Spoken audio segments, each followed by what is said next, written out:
guys. I know it's been a couple of weeks since we've seen you, but we have had some major catastrophes, especially over the bank holiday weekend, and we're going to share those with you. We want to share the ups and downs of farming life, living with horses, animals, and developing an equine facilitated learning business here in Lincolnshire.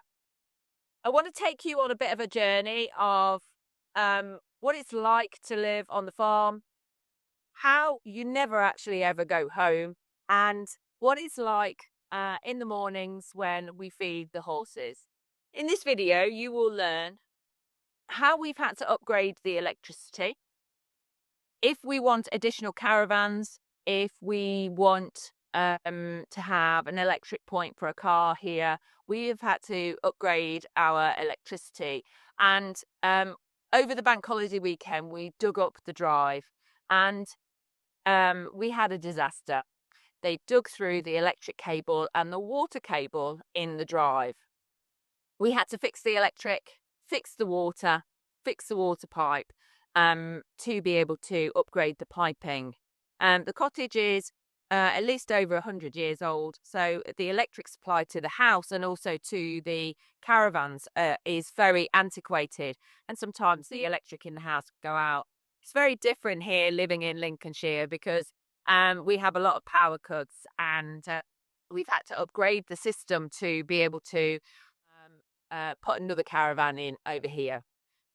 Today I want to take you with me to feed the horses in the morning, my daily routine in what we do in the mornings and how I take care of the horses. And I want to also show you what we've been doing on the homestead where we've been doing our planting.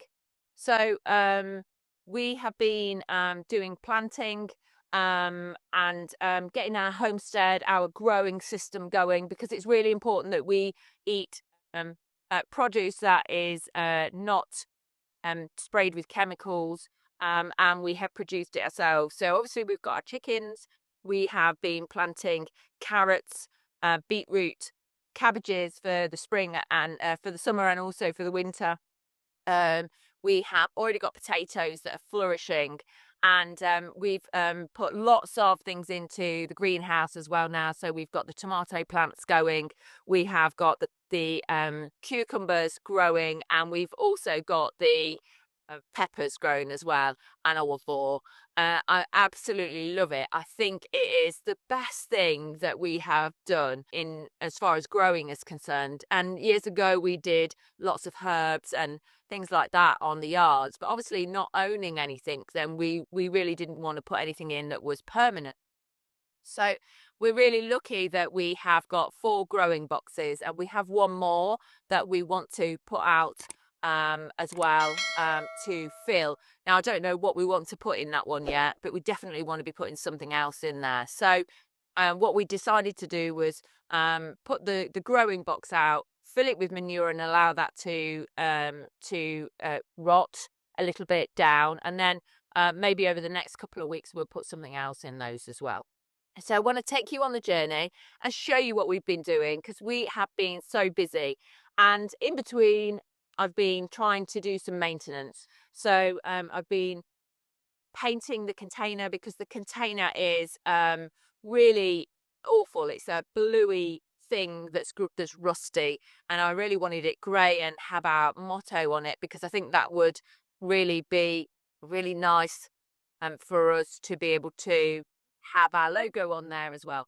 So in between doing all the maintenance of the container and painting chairs up at the caravan, we've had people in, and then we've had people in the caravan, so we've been really busy with the caravans as well, which is much better than it was this time last year. This time last year we couldn't even get the caravan on. It was still stuck by the gate. So this year we've got the caravans going, and we've got some amazing workshops that we have been doing. Obviously over Easter we had a couple of workshops with women equine facilitated learning in training to be equine facilitated learning instructors, and we now have some workshops coming up in June. So I have my Equisound coming up at the end of May, and we also have the workshop with Sophie. So Sophie is a clinical psychologist, and she approached me. She's from Lincoln. She approached me about doing Breaking Your Chains, which is really helping women to learn about being compassionate to themselves after a trauma, whether that be through a marriage or some kind of sexual trauma. Sophie and I are both experts in working with women with trauma and sexual issues, whether that be rape. We're both experts in dealing with women that have had trauma. So let me show you what we've been doing this week.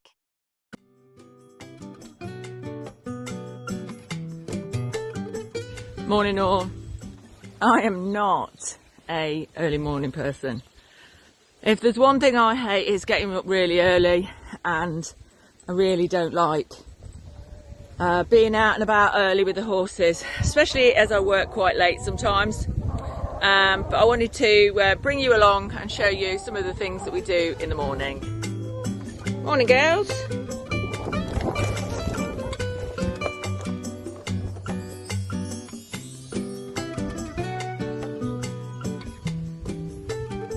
So our ponies are on sort of a restricted grazing, and I don't want them to be on lush grass, because what it does is enable me to upfeed them, and I can give them the forage that they need that's not going to give them a problem, because laminitis is a huge problem for little ponies.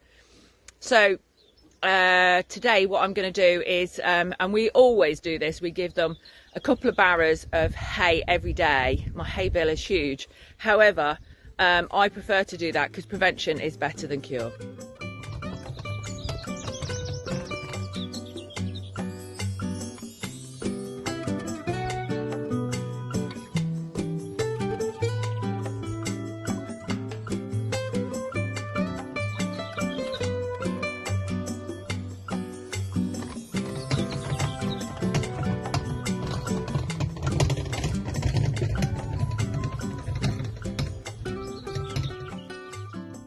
This time last year, our ponies were still living in, the ones that come in the evenings, because the ground was so wet.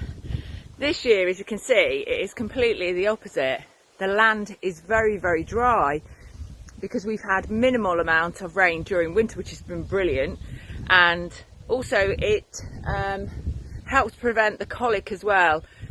This grass here is very salty in comparison to back in Leicestershire, so the horses have really taken their time to adjust to the additional salt that's on the grass, and that comes because we're 2 miles in from the sea.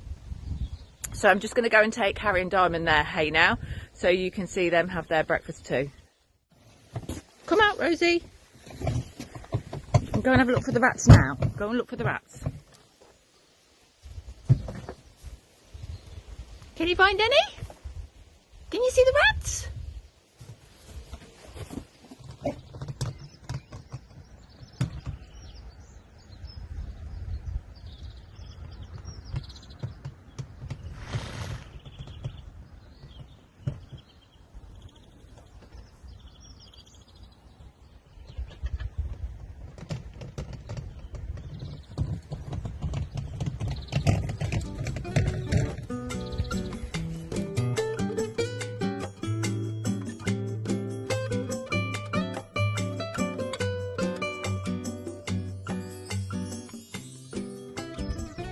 What we should have done here really is we should have turned it over. We turned it over, didn't we, anyway, before winter, but we should have put a load of manure on the top, I think, so it would have just give it a little bit of maturity and food for when we plant it again in spring.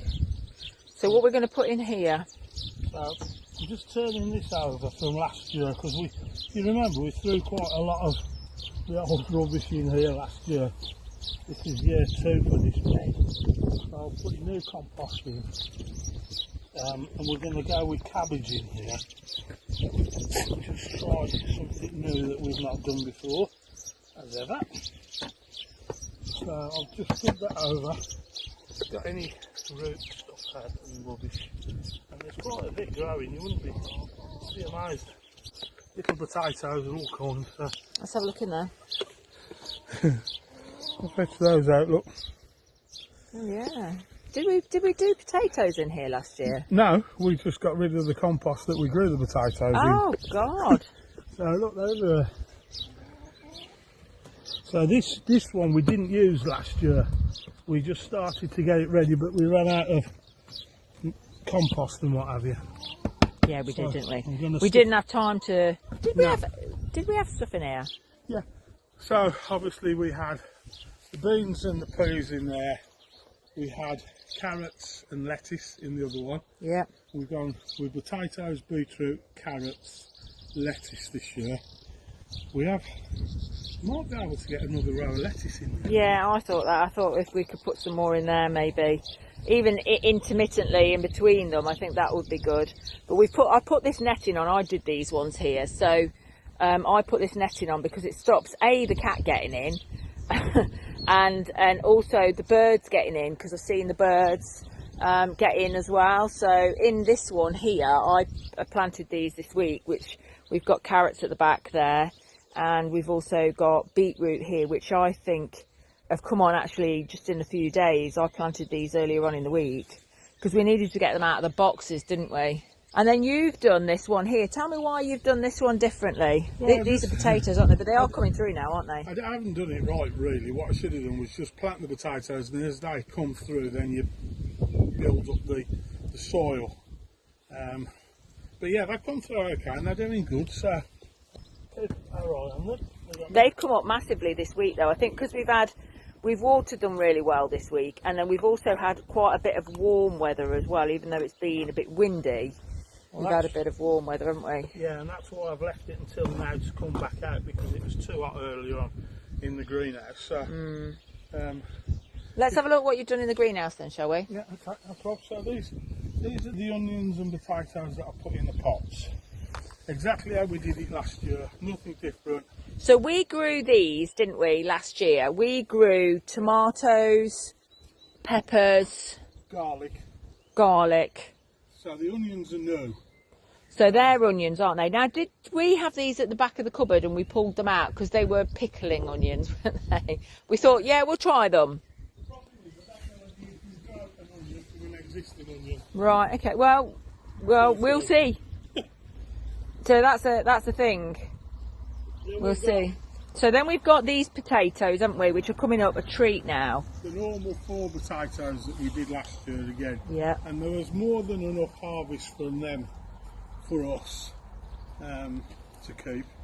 Then we've got some more lettuce here. So look how these have gone. I think what we'll do is we'll take these smaller ones and we'll transplant them. These are fine. Rosie, come out the way. Dogs.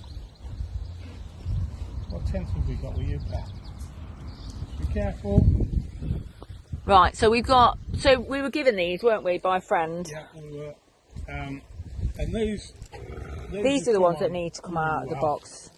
I think those should come out. But if you want to, we could do those. Well, I think we should halve these ones because it gives them a chance to grow, because they've doubled this week in size, I think. So if we go like 1, 2, 3, yeah, like that, yeah, that's a good idea. And then we can put them over there with the other ones. Yeah. So we've started to plant some of our summer plants as well. And then obviously in here... We've just done the tomatoes for this year. So we've got 4 traditional tomatoes this year. Because if you remember, we did some of the fancy ones last year, and you know what? We did. We had the little ones, didn't we? You can't beat good old, straightforward, nice tomatoes. So this looks really good. Show me what you've done here. So what I've done here is obviously I've got some posts in, and just to hold them steady, I put some twine across. And that goes all the way down, doesn't it? All the way around, yeah. And as the plant comes up, because obviously you want the plant to be as high as you can to get as much fruit. As the plant comes up, it'll help me just trying the plant up. So those 4 or 5 are tomatoes. This one at the end. And these are like ordinary tomatoes, aren't they? Tomatoes. So we've got 2 Shirley, 1 Moneymaker, and 1 Gardener's Delight. And have you grown these ones before? Yes. Yeah, these are the ones that I was taught with. So what's that? I don't know, I can't see it. I've not got my glasses on, whatever that says. Okay, so that's Moneymaker. So Mum and Dad only ever grew Moneymaker. So that was what I was like brought up on. And these are nice little plants, aren't they? Yeah. And this one must be a Shirley. That's Shirley, yeah. So what's the difference between the two? Just different type, quite fleshy Shirley. And I've got a dog's bum in here. And then we've got, at the end, I've got a beef tomato. This is a big beef tomato, so that's going to give that a go. 2 cucumber. Now we did do cucumbers last year, didn't we? And we really loved them because I'm not a cucumber person. Rosie, yeah.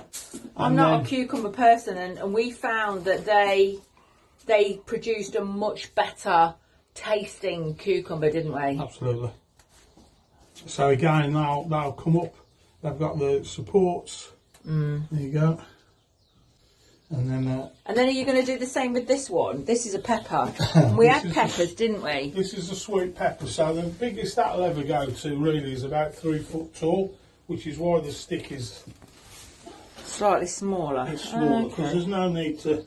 There won't be any need to support that. And that will come up on its own. It's quite a bushy plant, so there's no need for that to trail up anywhere.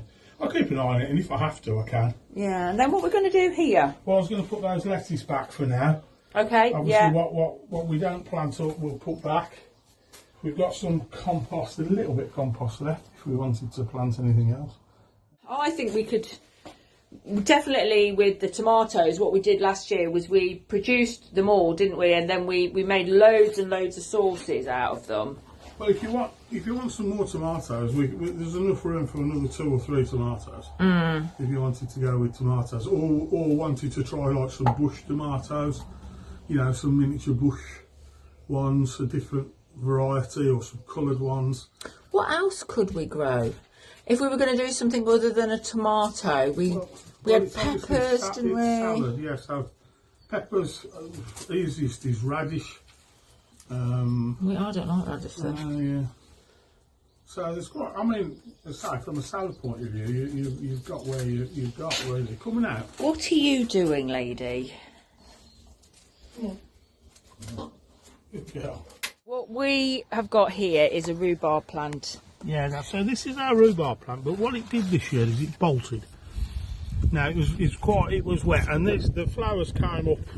So I've cut back as I was told to cut back. So this is where the flowers used to be. Yeah. And what it's done is it's brought on the rhubarb from the base, which is brilliant.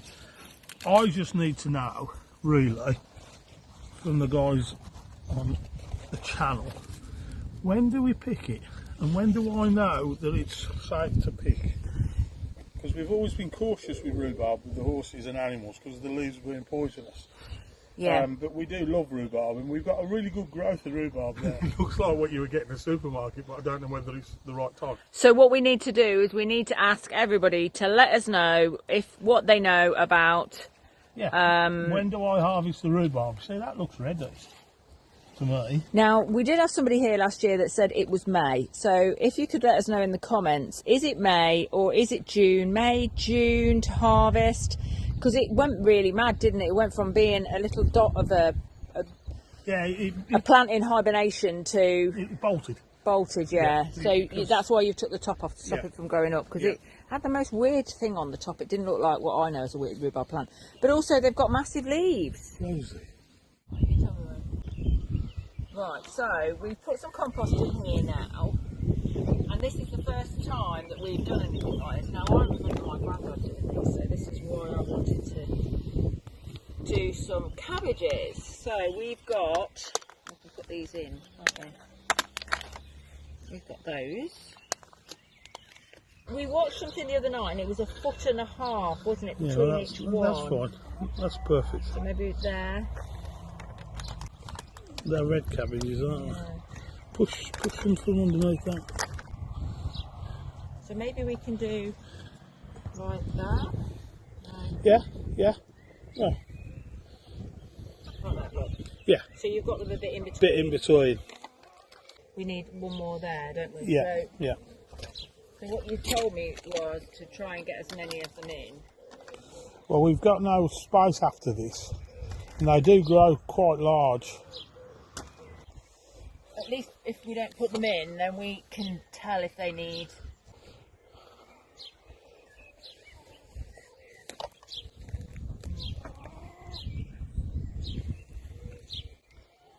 like that. What do you think? Yeah. Yeah.